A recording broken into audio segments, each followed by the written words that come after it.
ప్రభునామ స్తోత్రములు. మీ అందరికీ నా హృదయపూర్వక వందనం చెల్లించినాను. దేవుడు గడిచిన సంవత్సరం అంతా కాచి ఈ క్రిస్మస్ నెలలో ప్రవేశపెట్టినందుకు ఆయనకు కృతజ్ఞులమై ఉన్నాము. క్రిస్మస్ నెలగానే అందరికీ సంతోషము, ఆనందము, ఒక రకమైన ఉత్సాహం. ఏంటంటే యేసుక్రీస్తు జన్మదినము వచ్చింది. ఈ నెలంతా క్రిస్మస్ హడావిడి, జనములందరికీ క్రిస్మస్ హడావిడి, సంతోషం. క్రిస్మస్ దినం యొక్క ప్రాముఖ్యత గురించి మనం తెలుసుకుందాం. అసలు క్రిస్మస్ అనేది ఎందుకు రావాల్సి వచ్చింది, అంటే క్రీస్తు భూమి మీదకి ఎందుకు రావాల్సి వచ్చింది, దాని గురించి బైబిల్లో ఏమని చెప్పబడింది, ఎక్కడ చెప్పబడింది, ఏమని చెప్పబడింది, ఎందుకు ఈ పరిస్థితి వచ్చింది, దేని కొరకు ఇశ్రాయేలీలు, దేవుని ప్రజలు క్రీస్తు కొరకు ఎదురు చూడవలసి వచ్చింది, ఈ విషయం మనము తెలుసుకుని పోతున్నాం. చూడండి, బైబిల్ గ్రంథంలో దేవుడు తన జనాంగంగా ఇశ్రాయేలీలను ఏర్పరచుకుని దేవుడు ఏం చేస్తాడంటే వారిని ఒక రాజ్యంగా ఏర్పాటు చేసుకున్నాడు. ఒక రాజ్యంగా ఏర్పాటు చేసుకుని ఐగుప్తులో బానిసత్వం నుంచి వారిని విడిపించి వారికి ఒక రాజ్యం ఏర్పాటు చేసి ఆ రాజ్యంలో దేవుడు వారిని ప్రవేశపెట్టాడు. ప్రవేశపెట్టినప్పుడు దేవుడు తన ప్రజలను నడిపించుటకు, దేవుడు తన ప్రజలతో మాట్లాడుటకు, లేకపోతే తన ప్రజలతో దేవుడు ముచ్చటించుటకు, వారిని సరిచేయుటకు, వారిని చక్కదిద్దుటకు, వారిని పోషించుటకు దేవుడు ప్రవక్తలను ఏర్పాటు చేసి ప్రవక్తల ద్వారా ఇశ్రాయేలీయులను నడిపించేవాడు. కాలానుగుణంగా ఈ ప్రవక్తల కాలము దాటిపోయి న్యాయాధిపతుల తర్వాత రాజులు రావడం ప్రారంభమైంది. ప్రజల ప్రవర్తనలో కూడా మార్పు రావడం మనము గమనించగలం. ఎలా ప్రవర్తనలో మార్పు వచ్చింది అని మనం ఆలోచించినట్లయితే మనుష్యులలో దేవుని సన్నిధి వల్ల అశ్రద్ధ పెరిగిపోయింది. దేవుని సన్నిధి వల్ల నిర్లక్ష్య స్వభావం ప్రజలలో కనిపిస్తుంది. ఎందువల్లంటే చూడండి, ఇశ్రాయేలీయులను దేవుడు ఏర్పాటు చేసుకున్న తర్వాత ఇశ్రాయేలుతో దేవుడు మాట్లాడుతూ మోషే ద్వారా ఇశ్రాయేలుకు కొన్ని ఆజ్ఞలు ఇచ్చాడు. ఏంటి ఆజ్ఞలు ఇచ్చాడంటే, మీరు నా పరిశుద్ధతను కాపాడాలి, నా పరిశుద్ధమైన ఆలయంను నేను పరిశుద్ధంగా ఉంచాలి, నాకు రావాల్సిన ఘనతను నాకు చెల్లించాలి, మీరు నేను చెప్పినట్టు నడవాలి, అప్పుడు నేను మీకు దేవుడిని ఉంటాను, మీరు నాకు ప్రజలై ఉంటారు అని చెప్పినప్పుడు ఇశ్రాయేలీయులు దేవుని సన్నిధిలో నడుస్తూ, దేవుని సన్నిధిలో క్రమంగా జీవిస్తూ, దేవుడు చెప్పినట్లు వింటూ మోషే ఆజ్ఞానుసారంగా జీవించి కాలక్రమములో దేవుని సన్నిధిని, దేవుని మాటను పెడచెవిని పెట్టడం ప్రారంభించారు. ఎప్పుడైతే ప్రవక్తలు ఇశ్రాయేలీయులు నడిపించారో అప్పటి వరకు జనులు క్షేమమును, సురక్షితము, సౌఖ్యమును అనుభవించారు. అయితే కొన్ని దినములైన తర్వాత ఇశ్రాయేలీయులు దేవుని సన్నిధి నుంచి తొలగిపోవడం ప్రారంభించారు. ఎప్పటి వరకైతే దేవుని ప్రజలు దేవుని మాటలు విని దేవుని ఉద్దేశానుసారంగా జీవిస్తూ నడుచుకుంటూ వచ్చారో దేవుడు వారిని కాపాడుకుంటూ భద్రపరుచుకుంటూ వచ్చారు. ఎప్పుడైతే భద్రత వారికి పెరిగిపోయిందో, ఎప్పుడైతే వారికి సుఖము, సౌఖ్యము చక్కగా జరుగుతుందో ప్రజల్లో ఏమొచ్చింది, దేవుని ఎడల భక్తి శ్రద్ధలు తగ్గిపోవడం ప్రారంభమైంది. ఈ భక్తి శ్రద్ధలు తగ్గిపోవడం ప్రారంభించగా దేవుడు వారి పట్ల నిర్లక్ష్యం వహించడం మనము గమనించగలం. ఎలా జరిగింది అంటే చూడండి, ఇశ్రాయేలీయులు స్థిరపడ్డారు. స్థిరపడిన తర్వాత దేవుడు వారికి రాజ్యంలోనూ ఇచ్చారు, రాజుని ఏర్పాటు చేశారు. అయితే రాజులను ఏర్పాటు చేసుకున్న తర్వాత ఇశ్రాయేలీయులు ఏం చేశారంటే స్థిరపడ్డారు, చెక్కబడ్డారు, వారికి చక్కగా అంతా చక్కగా సాగుతుంది.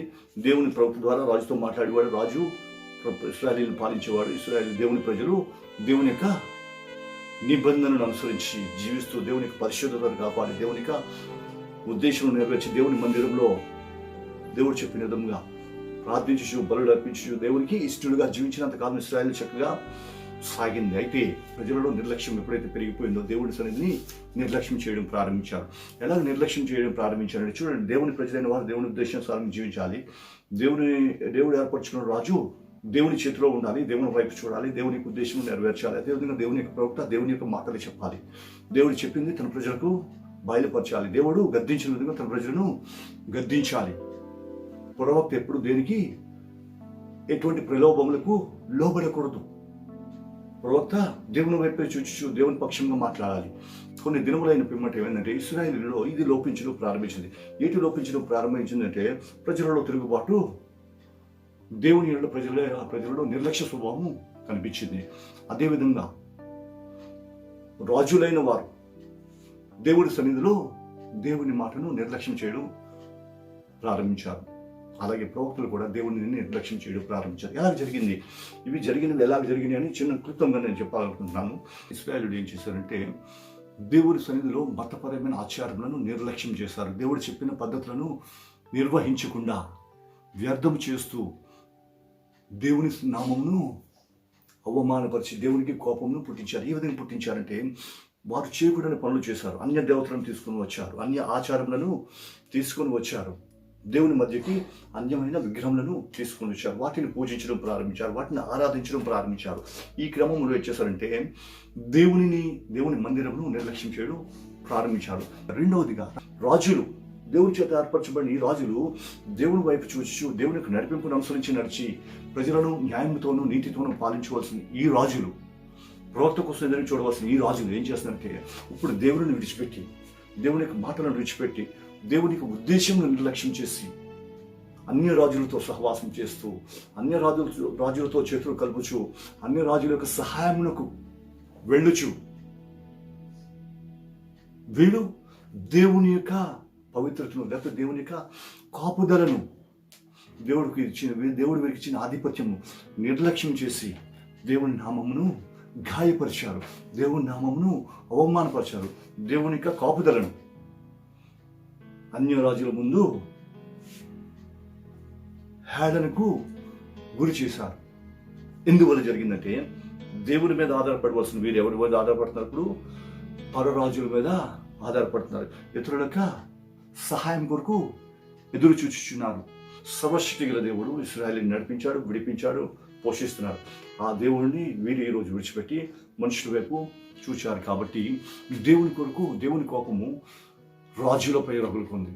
ప్రవక్తల విషయానికి వచ్చేసరికి ఈ ప్రవక్తలు యథార్థవంతులై, నమ్మకస్తులై, స్థిరులుగా, నిబ్బరం కలిగి, ధైర్యం కలిగి దేవుని యొక్క వాక్కును ప్రజలకు బయలుపరుస్తూ, ప్రజల తప్పిదములను చక్కదిద్దుతూ, ప్రజలను గద్దిస్తూ, దేవుని సన్నిధిలో దేవుని ఉద్దేశానుసారంగా వారు నడిపించవలసిన ఈ ప్రవక్తలు ఏం చేస్తారంటే నీతి న్యాయములను తప్పి అక్రమమైన దర్శనములను, అక్రమమైన ఆలోచనలను, తమ సొంత ఉద్దేశములను బయలుపరుస్తూ యాజకులు దేవుని యొక్క ధర్మమును విడిచిపెట్టారు. ఎప్పుడైతే ఈ స్థితి వచ్చిందో దేవునికి కోపం ఇశ్రాయేలీయుల మీద రగిలింది. ఎప్పుడైతే ఇశ్రాయేలీయుల మీద దేవుని కోపం రగిలిందో అన్య రాజులకు వారిని అప్పగించారు.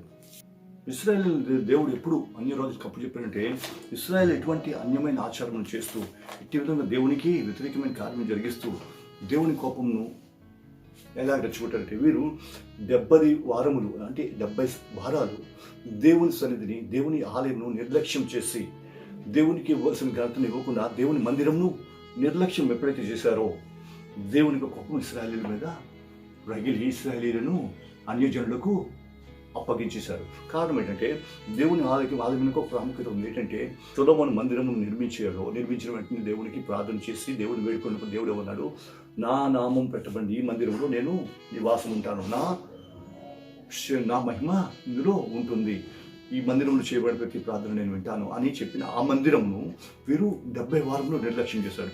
ఎప్పుడైతే 70 వారంలో నిర్లక్ష్యం చేశారో దీని గురించి మనం చూసినట్లయితే ఇర్మియా గ్రంథం 6వ అధ్యాయంలో దీని గురించి మనము తెలుసుకోగలం. ఆ దినములలో ఎలాగైతే దేవుని సన్నిధిని, దేవుని మందిరమును నిర్లక్ష్యం చేశారో అది మనకు తెలుస్తుంది. వీరు విగ్రహములను ఆచరిస్తూ దేవుని దృష్టిలో ద్రోహులై దేవుని కోపములకు కారకులయ్యారు. కాబట్టి దేవుడు వారిని విడిచిపెట్టేశారు. ఇప్పుడు ఏం జరిగిందంటే దేవుడు ఇశ్రాయేలీయులకు మాట్లాడుతున్నాడు. ఏంటి మాట్లాడుతున్నాడంటే యెషయా గ్రంథం 11వ అధ్యాయం 1వ వచనంలో మనం చూసినట్లయితే యెషయా మొద్దు నుంచి చిగురు పుట్టును, వాని అంకురము ఎదిగి ఫలించును అని చెప్పాడు. చూడండి, ఇక్కడ మనం గమనించినట్లయితే యెషయా మొద్దు నుంచి చిగురు పుట్టింది, నెంబర్ 1. నెంబర్ 2, వాని అంకురము ఫలించును, వాని అంకురము ఎదిగి ఫలించును అని చెప్తున్నాడు. ఇక్కడ మనం చూసినట్లయితే మొద్దు అని చెప్తున్నాడు. ఏంటి మొద్దు అని మనం చూసినట్టే, మొద్దు అంటే చెట్టు యొక్క మొదలు అక్కడ ఉన్నట్లు మనం చూస్తున్నాం. చెట్టు యొక్క మొదలు ఉంది అంటే చెట్టు ఒకటి ఉండింది, ఉన్న చెట్టు ఏమైంది, ఇప్పుడు మొద్దు మాత్రమే మిగిలింది. అంటే చెట్టు నరికివేయబడింది. చెట్టు నరికివేయబడింది అంటే చెట్టు వాడబడిపోయింది, అంటే చెట్టు కొట్టివేయబడింది. అది ఎంతవరకైతే బ్రతుకుందో, ఎంతవరకైతే చెట్టు నిలబడి ఉందో, ఎంతవరకైతే చెట్టు పచ్చగా ఉందో దానిలో దానివల్ల అనేక విధమైన ప్రయోజనములు ఉంటాయి, అనేక విధములైన మేలులు ఉంటాయి. చెట్టు నీడను అనేకులు ఆశ్రయిస్తారు. చెట్టు నీడను ఆశ్రయించిన వారికి అది నీడనిస్తుంది. చెట్టు ఫలములను బట్టి అనేకులకు తృప్తి కలిగిస్తుంది. చెట్టు యొక్క గాలిని బట్టి అనేకులకు విశ్రాంతినిస్తుంది. ఇటువంటి చెట్టు ఏమైందంటే నరకబడిపోయింది. నరకబడిన ఈ చెట్టు ఏమైందంటే మొత్తం అన్నీ కోసివేయబడ్డాయి, ఫలములు పోయాయి, దాని ఆకులు పోయాయి, దాని కొమ్మలు పోయాయి, అన్ని పోయాయి, అన్ని విధాలు వాడబడింది. కానీ మొద్దు మాత్రం మిగిలిపోయింది. మొద్దు ఎవరికీ పనికిరాదు, అక్కడ పడి ఉంది. దేవుడు అంటున్నాడు, ఆ మొద్దులోంచి ఒక చిగురును నేను పుట్టించబోతున్నాను అని ఇక్కడ చెప్తున్నాడు. ఇక్కడ మొద్దు అనేది అయితే మనం ఆలోచించినట్లయితే ఈ మొద్దే ఇశ్రాయేలీల జనాంగంను సూచించుచున్నది. ఈ మొద్దు ఇశ్రాయేల్ జనాంగంను సూచించుచున్నది. ఏ విధంగా నారా చూడండి, ఒకానొక దినములలో ఎప్పుడైతే దేవుడు ఇశ్రాయేలీలను ఐగుప్తు నుంచి విడిపించాడో, ఇశ్రాయేలీని ఐగుప్తు నుంచి విడిపించిన దేవుడు ఏమన్నాడు, మిమ్మల్ని నేను ఒక జనమునిగా ఏర్పాటు చేసుకున్నాను, మీరు నా సొత్తైన ప్రజలు అని చెప్తూ ఇశ్రాయేలీలను అనేక చోట్ల చెట్లతో పోల్చాడు.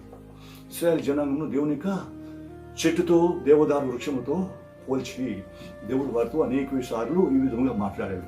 ఆ చెట్టు ఇప్పుడు ఏమైందంటే మొద్దు అయిపోయింది. అంటే చెట్టు నరకబడిపోయింది. చెట్టు నరకబడిపోయిన ఈ చెట్టులో ఎటువంటి మొద్దు మాత్రమే మిగిలింది. దీని గురించి చూసినట్లయితే యెషయా గ్రంథంలో 1వ అధ్యాయం నుంచి 12వ అధ్యాయం వరకు మనం చూసినట్లయితే వీరి యొక్క తిరుగుబాటుని బట్టి వీరికి హెచ్చరికలు దేవుడు ఇచ్చాడు. ఇదిగో మీరు చేసిన తిరుగుబాటుని బట్టి మీ మీదకి ఇటువంటి కీడు రాబోతుంది, ఇటువంటి భయంకరమైన ప్రమాదం రాబోతుంది అని దేవుడు ఇశ్రాయేలుకి హెచ్చరిక ఇవ్వడం మనము చూడగలుగుతున్నాం. 13వ అధ్యాయం నుంచి 23వ అధ్యాయం వరకు చూసినట్లయితే దేవుని ప్రజల మీదకి వచ్చిన శిక్షను మనము చూడగలుగుతున్నాం. ఈ శిక్ష ఎలాగొచ్చింది మనం చూసినట్లయితే ఇశ్రాయేలు రాజ్యంను యెహోయాకీము కాలములో దేవుడు తన ప్రజలను ఏం చేశారంటే బబులోను రాజుకి అప్పగించేశారు. ఎలాగ అప్పగించారంటే అప్పటికి ఇశ్రాయేలులో భయంకరమైన పాపము ప్రవేశించింది, భయంకరమైన విగ్రహాలను ప్రవేశించి దేవుని సన్నిధిని విసర్జించి అన్యజనులతో సహవాసం కలిగి అన్యజనులతో మిశ్రమమైపోయి మిళితమైపోయి అన్యజనుల ఆరాధనలు పోషిస్తూ విగ్రహములకు పెద్దపీట వేసి విగ్రహములను ముందు పెట్టి చేయడం వల్ల దేవుని కోపము పెరిగిపోయి యెహోయాకీము కాలంలో బబులోను రాజైన నెబుకద్నెజర్ రాజు చేతికి బబులోను రాజైన నెబుకద్నెజర్ చేతికి ఇశ్రాయేలీయులను అప్పగించాడు. ఎప్పుడైతే ఇశ్రాయేలును అప్పగించాడో బబులోను రాజు వచ్చి ఇశ్రాయేలును తీసుకొని చెరగుని పోయాడు. అక్కడ చెరలోనికి వారు పోయారు. ఎప్పుడైతే చెరలోనికి పోయారో వీరికి ఇంకా విడుదల లేకుండా పోయింది. కారణం ఏంటంటే వీరు దేవుని యొక్క ఉగ్రతను ఇప్పుడు చూస్తున్నారు. అందుకే దేవుడు ముందుగానే హెచ్చరించాడు, మీకు ఇటువంటి భయంకరమైన పరిస్థితి రాబోతుంది. యెషయా గ్రంథం 1వ అధ్యాయం నుంచి 12వ అధ్యాయం వరకు మనం చూసినట్లయితే మీకు ఇటువంటి భయంకరమైన శిక్ష రాబోతుంది, ఇటువంటి భయంకరమైన కీడు నీ మీదకి రాబోతుంది, దక్షిణం నుంచి మీదకి రాజులో గుంపు వస్తుంది అని రకరకాలుగా దేవుడు వారికి హెచ్చరిక చేసినప్పటికీ వారు లోబడలేదు. ప్రవక్తల మాటను వారు నిర్లక్ష్యము చేశారు. కాబట్టి వారి మీదకి ఈ తీర్పు వచ్చింది. తీర్పు వచ్చినప్పుడు ఏమైంది, చెరలోనికి వెళ్ళిపోయారు. ఎప్పుడైతే చెరలోనికి వెళ్ళిపోయారో వీరికి ఏమీ మిగలలేదు, ఇశ్రాయేలీయులకు ఏమీ మిగలలేదు. వీరి యొక్క వృక్షముగా ఉన్న వీరు మొత్తము నరకబడిపోయి వీళ్ళలో ఉన్న దేవాలయంలో ఉన్న ఆస్తుని తీసుకుని పోయారు. వారి యొక్క రాజ్యనగరంలో ఉన్న అంతయు తీసుకుని పోయారు. ప్రజలలో గనులైన వారిని తీసుకుని పోయి బందీలుగా చేసి వారిని పాలించరు.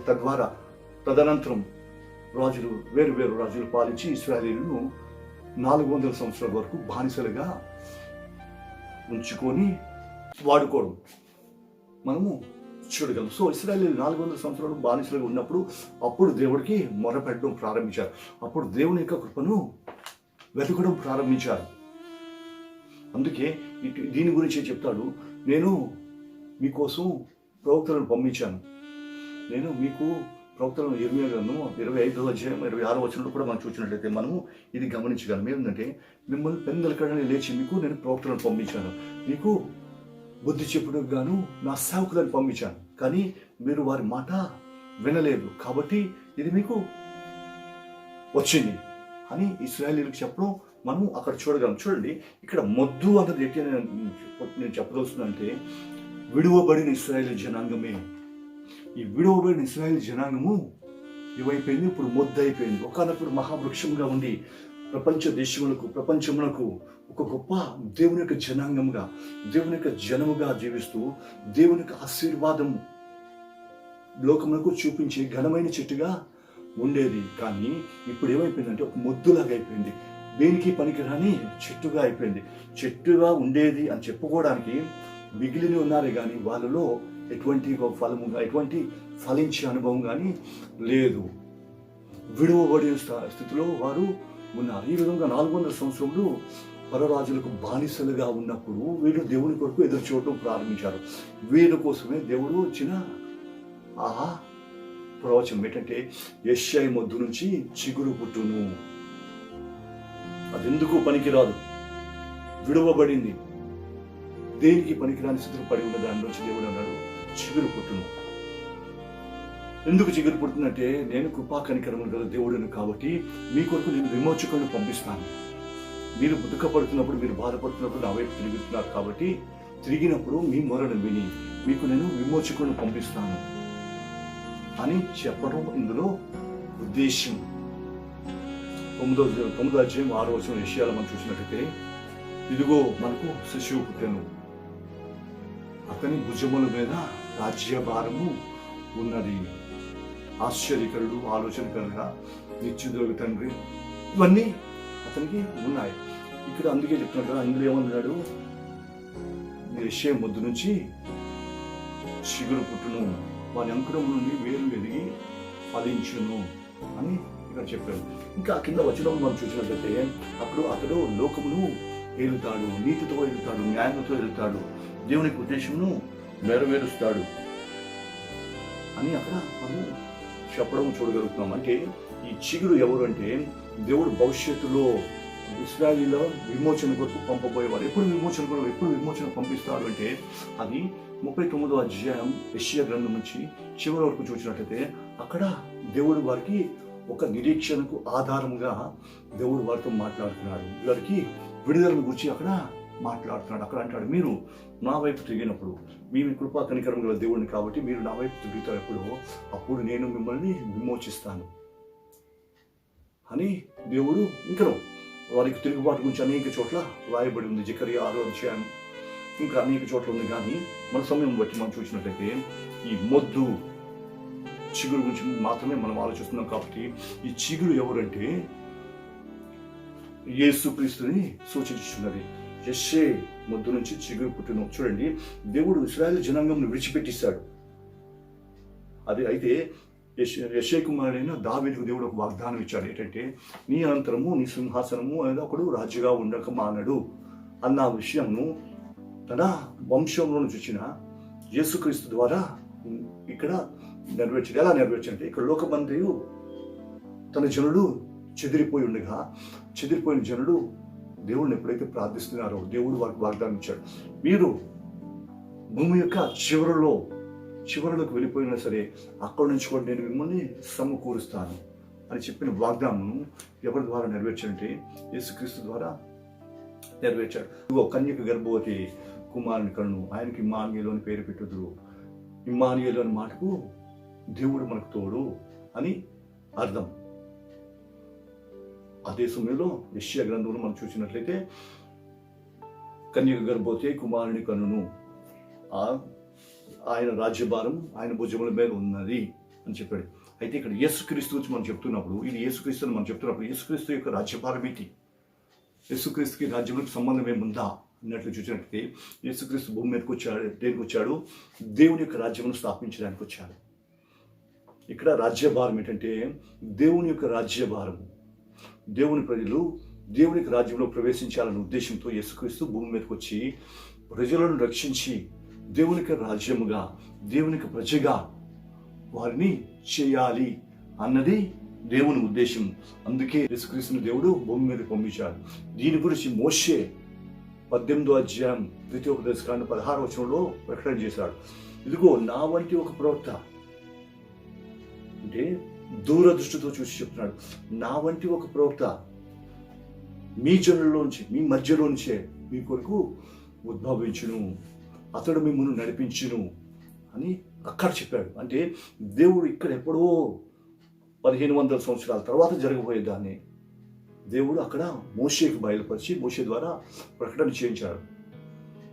కాబట్టి దేవునికి ఉద్దేశము యేసుక్రీస్తు పట్ల ఏంటంటే అతడు ఒక రాజుగా వచ్చి భూమి భూజనులను వారి పాపముల నుంచి విడిపించి దేవుని యొక్క రాజ్యముగా వారిని తయారు చేయటం అనేది దేవునికి ఉద్దేశం.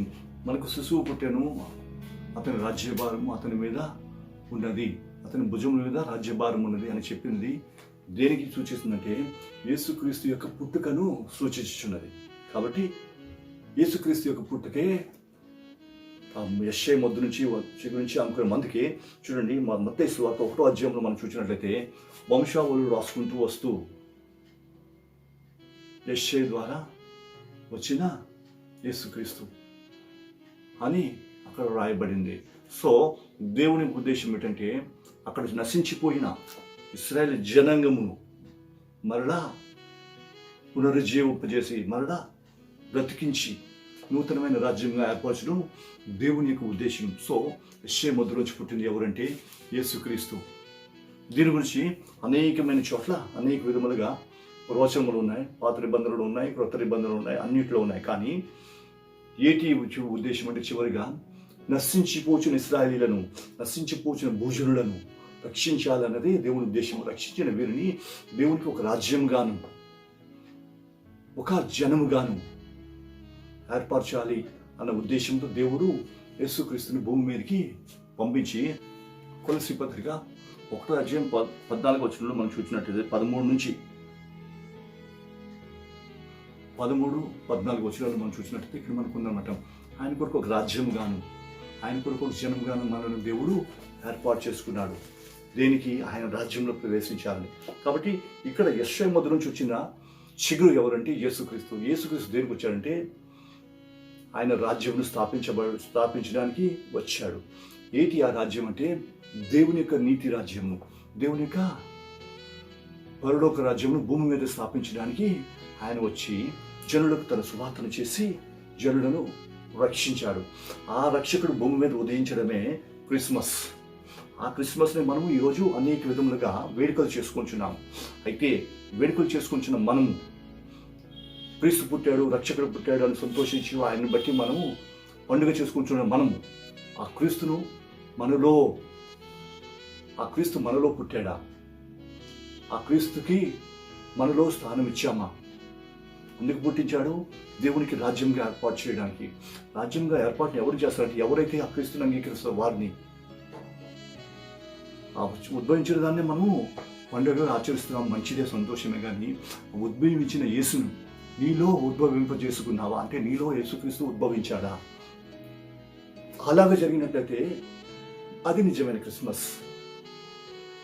కాబట్టి జనాంగమా, లోకమునకు రక్షకుడు వచ్చాడని సంతోషించడం మాత్రం కాదు, కానీ ఆ రక్షకుడు నిన్ను రక్షించాడా లేదా? ఆ రక్షకుని రక్షణను అంగీకరించావా లేదా? ఆ రక్షణలో నువ్వు పాలు పొందేవా లేదా?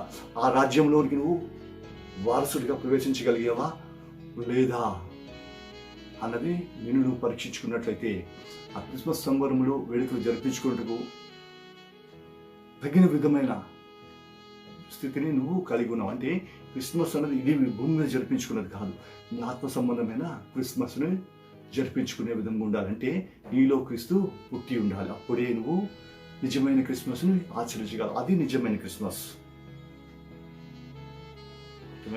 సో యెషయా మొద్దు నుంచి పుట్టిన చిగురు ఎవరు అంటే యేసుక్రీస్తు. దేనికి పుట్టాడంటే రాజ్యమును స్థాపించడానికి, ఆ రాజ్యంలో ప్రవేశించడానికి, ఆ రాజ్యంలో వారసుడుగా ఉండడానికి నేను నువ్వు తీర్చిదిద్దుకుంటున్నావా? ఒకవేళ ఆ రాజ్యంలో నువ్వు ప్రవేశించగలిగినట్లయితే ఇశ్రాయేలీలకు ఆ రోజు దేవుడు ఎలాగైతే తోడై ఉన్నాడో, ఆ రోజు ఎలాగైతే ఇశ్రాయేలు చేయి పట్టుకొని నడిపించాడో, ఆ రోజు ఇశ్రాయేలును ఎలాగైతే లోకములకు ఆదర్శంగా ఉంచాడో, అదే విధంగా దేవుడు నిన్ను లోకములకు ఆదర్శంగా ఉంచబోతున్నాడు. లోకం నుంచి వేరు చేసి నిత్యమైన ఆయన మహిమలోనికి నిన్ను తోడుకొని పోబోతున్నాడు. ఆ రాజ్యంలోనికి తోడుకొని పోవడానికే, ఒక రాజ్యంగా ఏర్పాటు చేసుకోవడానికి ఆయన ఉద్భవించాడు. ఉద్భవించిన ఆయనను నీ హృదయంలో చేర్చుకున్నట్లయితే ఆ రాజ్యంలోనికి నిన్ను తోడుకొని పోతాడు.